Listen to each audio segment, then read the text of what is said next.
This is my second Warhammer video.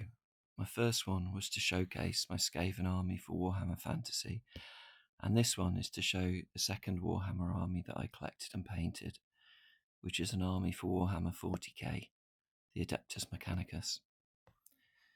This army hasn't been out of its carry case for a couple of years now. It was something that I collected between 2017 and 2021, and it hasn't been used on the field of battle for a few years now. I wanted to get a resource online again that my wife and my daughters could perhaps use if there's ever a time to move this army on, but I also wanted to record the army now it's finished. So here it is. The rationale for the army is that of an explorator force of the Adeptus Mechanicus that has become cut off on a distant planet miles from anywhere and has lost contact with its homeworld of Mars. They've had to cobble repairs and replacements together based on the bits and pieces of technology that they found on this planet, and as such, they are a kind of ragtag fugitive forge. I've always been primarily a Warhammer Fantasy player. I started playing Fantasy in 1985, 1986, and I think I was there for the first incarnation of Warhammer 40k when it came out in 1987 as Warhammer Rogue Trader. At the time, it was much more linked to roleplay than it is now. It wasn't really a competitive miniatures game.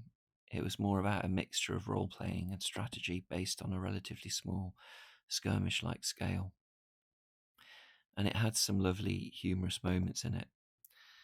This is a page taken from the original rulebook where it details one of the weapon profiles, which is a musket, and it describes it as a primitive weapon still used on some feral and backward planets, of which Birmingham is the most well known.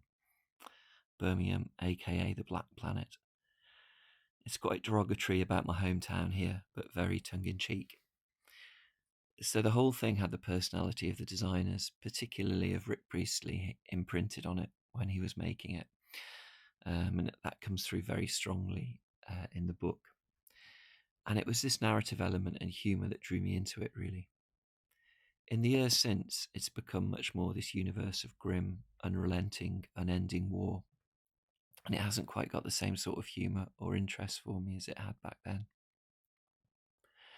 What I loved about it, though, and still do, is this mixture of the Gothic and the medieval with the futuristic.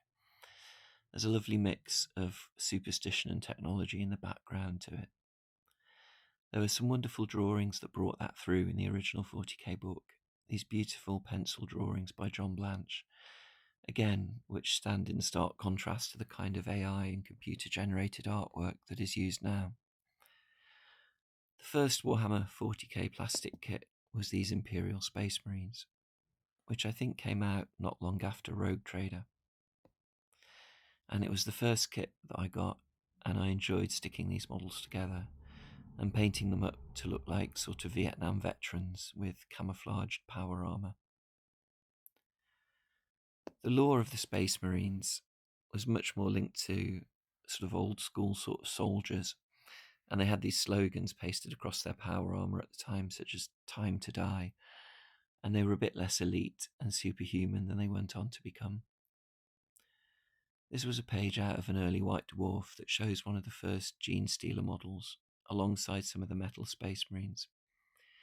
You can see these bright colours that were prevalent at the time in heavy metal. And then not long after in White Dwarf, they had a modelling article to create your own 40k vehicle.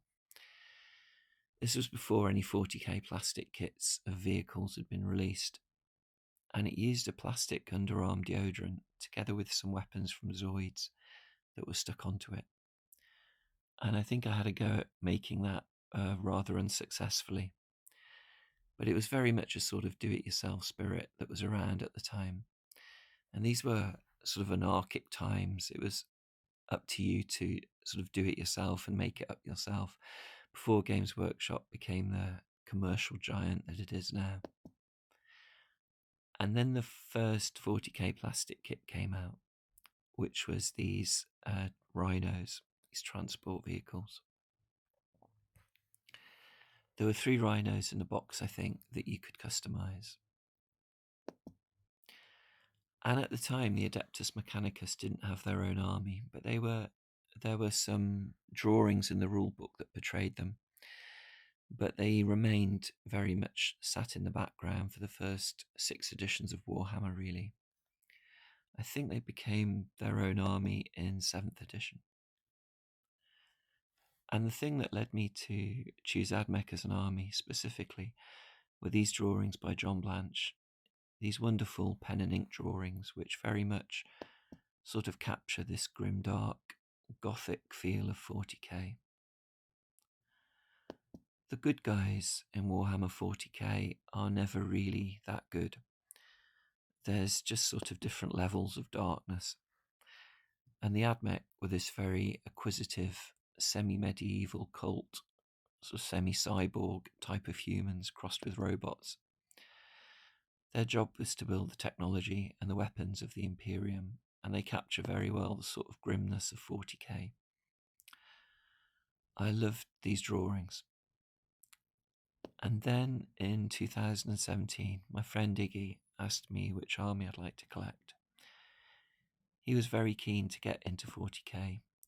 We were both playing Warhammer Fantasy at the time and had just played through the End Times campaign. And I decided to try Admech, and it was partly because of these articles, these drawings by John Blanche, but also these articles in White Dwarf that were called Blanchitsu, where he applies his very particular sort of colour scheme of blacks and oranges and faded colours to these wonderful conversions that he would make using a mixture of 40k models and fantasy models. And John created this very grim, dark, gothic atmosphere, which made me think that if I was going to create a 40k army, I wanted it very much to reflect this. I also watched the battle reports on YouTube by Winters, SEO, and Striking Scorpion, both of whom had Admech armies, and so Admech became my choice. John Blanche created this world called Kefi Vitra, where these different war bands fought out in this underground complex. It was a sort of underhive of the world, an industrial wasteland. And I decided that I'd base my army on this cut-off world where they couldn't get new vehicles or parts, and they struggled to repair and renew, and they sort of had to cobble things together from what they could find. I was given the Start Collecting box in Christmas 2016. By the time I got around to painting it a year later, it was just before Warhammer 40k 8th edition hit. The Adeptus Mechanicus had come out as 2 separate armies in 7th edition, the Cult Mechanicus and the Skitarii. But in 8th edition, these 2 armies were conglomerated into a single force, which made it a little easier to understand as a new player. And so this was my first codex. And there are now some wider shots of my army marooned on this abandoned world. You'll notice that on the basis, there's a lot of scrap metal and things and bits and pieces. At one event, someone asked me how I got this rust effect on the bases, but it's actually just little bits of rusty metal that I kind of collected and found in the gutter and superglued onto the bases. And they provide a kind of very cheap and very effective basing material that I think ties in nicely with my idea for the army, which was this sort of grimdark, broken, grimy sort of feel to things, following the aesthetic of John Blanche. So what I'm going to do now is to talk you through the individual units in the army, in the same order that they're presented in the codex. So this is the head of the army. This is Belisarius Call. It's a bit of a nightmare model to assemble and paint. You have to really assemble him in sub-assemblies. Otherwise, it's very difficult to paint him. I really enjoyed this model. I think it captures the aesthetic of Admech very well.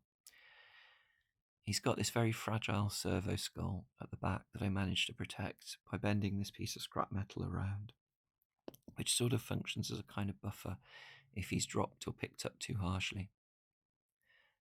The other thing that I took from John Blanche was this checkered design, which I used a technical pen to do.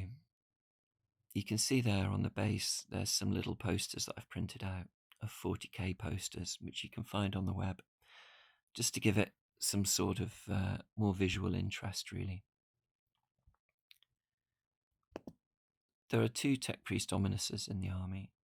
This is Tech Priest Dostoevsky, who's based on the Forge World Magos model, which I think was my favourite ever Adeptus Mechanicus model. It is sadly discontinued now, but it's a really dark but incredibly interesting model, with this kind of huge carapace sticking out over the head and the back. This is the Games Workshop Tech Priest. This is Tech Priest Magos Ecthelion. And then, as well as the 2 Tech Priest Dominuses, there are 2 Tech Priest Manipuluses. This is Tech Priest Balfamus Fork. And this is the second Tech Priest Manipulus. This is Manipulus Tolstoy 7. And he is another slight conversion of the Forge World Magos one. Then there are 2 Skitarii Marshals. This first one is based very heavily on a John Blanche conversion of a Tech Priest Engine Seer. This is Skitarii Marshal Heldron Stroika 44.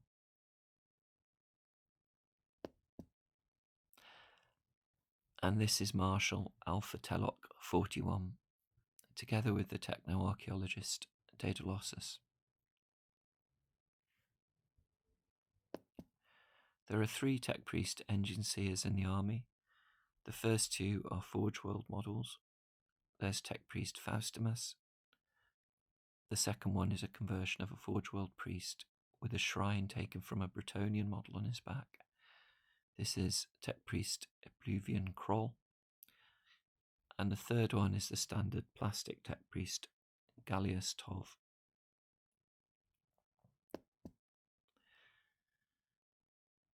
This is my Sidonian Scatros, a Zaitsev 1943. I didn't really like the Admech Scatros model. A few people have compared it unfavourably to Inspector Gadget, and it does look a little like that.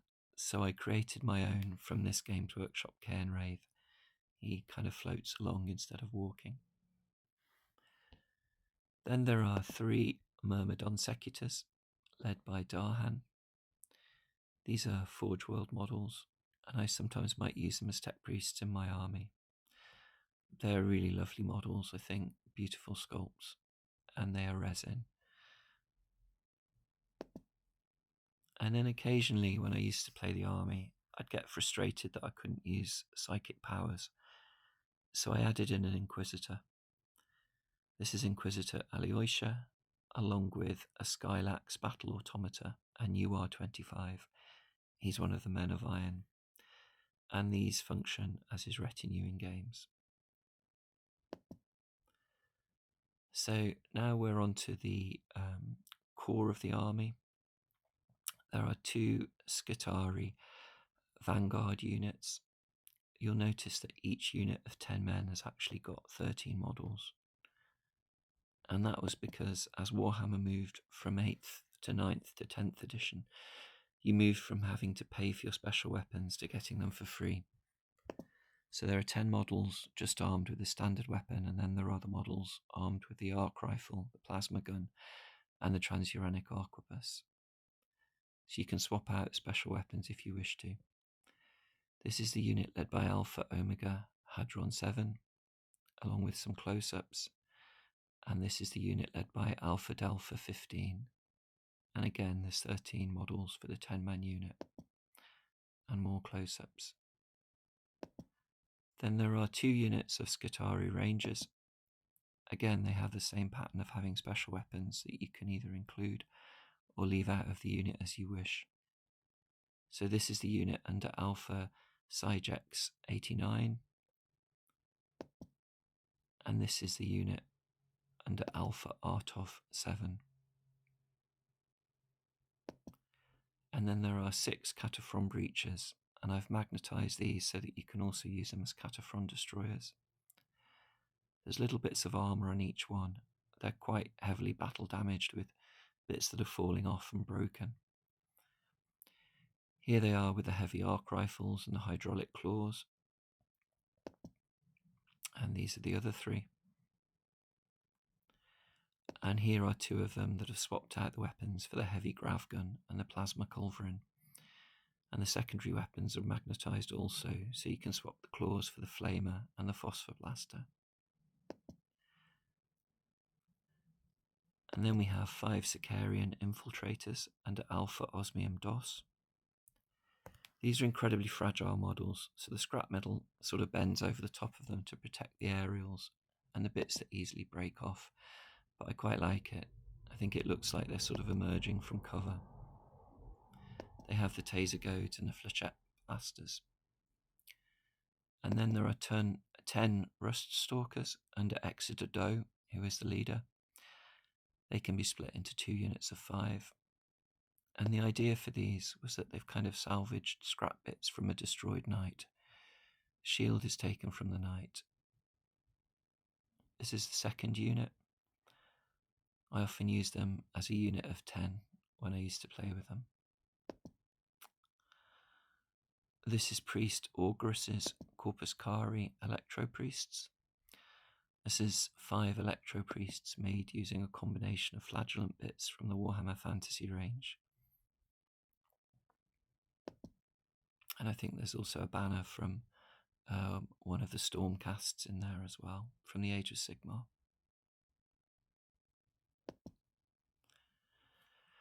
I wasn't too keen on the Electro Priest heads. They've also got these scrolls from the flagellant kits on their front as well. And these are Gregorius's Fulgurite Electro Priests. Again, these are made using extensive use of the flagellant kits, particularly in the banners and the heads. And you can see that on the books and the scrolls, there's these small pictures of Hieronymus Bosch paintings that are attached to them. They were based on this sort of medieval aesthetic. These were a really strong unit in 8th edition, but they lost potency a bit, I think, in 9th and 10th. But I spent so much time making them that I haven't wanted to cut them from the army. And then this is a unit of servitors. And for me, this was really a chance to go to town and embrace the sort of grimdark aesthetic. There's an Nurgle champion in here with a head from a knight and a conversion of an Age of Sigmar Stormcast model. This is the Terax Termite Assault Drill with Volkite blasters that can be interchanged for any of the other 2 weapon options. This was a Forge World model, and at the time when I got hold of it in 8th edition, I don't think there were any AdMech transports available, so it was a great way of transporting the Skitarii. Again, it's heavily battle damaged. These are Thystoria 75 Stalax cohort. These are Forge World models, and although there wasn't really an option to use them in 40k, I really loved the design, and I guess they could work as Sicarians, maybe as infiltrators. These are 3 Sidonian Dragoons that are also magnetised, so they can be Iron Strider Ballistari, which is what you see here, armed with the las cannons. You can remove the las cannons and add the taser lance to them. Quite a lot of work went into the bases on these, and also adding on little bits of arms and mechadendrites and things that they've used to repair them. And here they are with the taser lances. And then we have 6 Cerberus Raiders under Alpha Jacobus Delta. These are also magnetised so that they can be sulphur hounds. The arms are removable. And the idea for these was that they've tried to repair them when they've been damaged using Skylax Battle Automata. So they actually end up being a little bit more like sort of giant lobsters and hounds, really. They've got these sort of carapaces on the front, which is an AdMech aesthetic that I really love. And then we have 5 Taraxi Skystalkers that are also magnetized to be sterilizers under Alpha Fell Crawl. These models are notoriously fragile as well, and so I removed them from the flying stands and attached them to these pieces of AdMech scenery to make them a little more substantial on the battlefield. I also swapped out their heads and gave them these Thalax heads. Then we're on to their heavy support section of the army. These are 2 Onaga Dune crawlers, one with an Icarus array and one with a neutron laser. These were some of the first models that I painted for the army. They came in the original Start Collecting set. And again, I wanted to really embrace this aesthetic of them being battle damaged and grim and grimy, and maybe doused in acid rain. Kind of just being held together, really. This is Cybernetica Datasmith Gallius Eng and 2 Castellan robots. A lot of people struggled with the aesthetic of the robots, but I really love this old school design. They're designed by Jez Goodwin, who's an incredible designer in my opinion.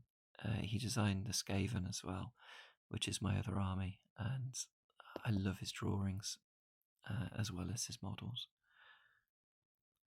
I added the blasters onto the fists because I wanted them to be able to have both options, so they kind of became underslung with these phosphor blasters.